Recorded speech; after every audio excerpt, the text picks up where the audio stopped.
दिल्ली के पूर्व सीएम की आरएसएस प्रमुख को चिट्ठी। केजरीवाल ने मोहन भागवत को चिट्ठी लिखी है। केजरीवाल ने आरएसएस प्रमुख से 5 सवाल पूछे हैं। आडवाणी जी को 75 साल पर रिटायर किया गया, क्या ये नियम मोदी जी पर लागू नहीं होगा, ये सवाल पूछा है। घोटाले के आरोपी के साथ बीजेपी ने सरकार बनाई, ये देखकर आपको कष्ट नहीं होता, ये सवाल केजरीवाल ने पूछा है। बेईमानी से सत्ता हासिल करना आरएसएस को क्या मंजूर है, ये सवाल केजरीवाल की तरफ से पूछा गया है।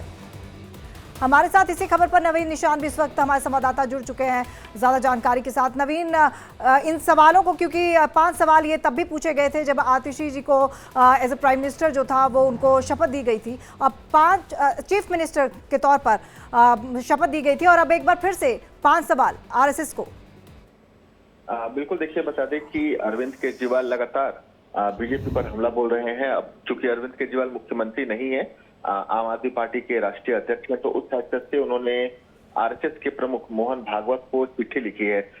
गौर करने वाली बात यह भी है कि जब बीते दिनों अरविंद केजरीवाल ने दिल्ली के जंतर मंतर पर जनता की अदालत लगाया था, तब भी उन्होंने आरएसएस से 5 सवाल पूछे थे और आज फिर आरएसएस प्रमुख को उन्होंने चिट्ठी लिखी है और चिट्ठी में उन्होंने 5 सवाल आरएसएस प्रमुख से पूछे हैं, जिसमें ये भी उन्होंने पूछा है कि जो 75 साल का नियम है जिसके तहत लाल कृष्ण आडवाणी रिटायर किए गए थे, क्या वो देश के प्रधानमंत्री नरेंद्र मोदी पर लागू होगा कि नहीं। उसके अलावा उन्होंने ये भी पूछा है कि बीजेपी में जो घोटालेबाज नेता शामिल हो रहे हैं उसे लेकर आरएसएस का क्या कुछ कहना है, क्या आरएसएस उस पर कोई कार्रवाई करने का विचार बना रहा है। ईडी सीबीआई को लेकर भी उन्होंने सवाल उठाया है और कहा है कि जिस तरह से विपक्ष की पार्टियों को परेशान किया जा रहा है, उसे लेकर आरएसएस क्या कुछ सोचता है।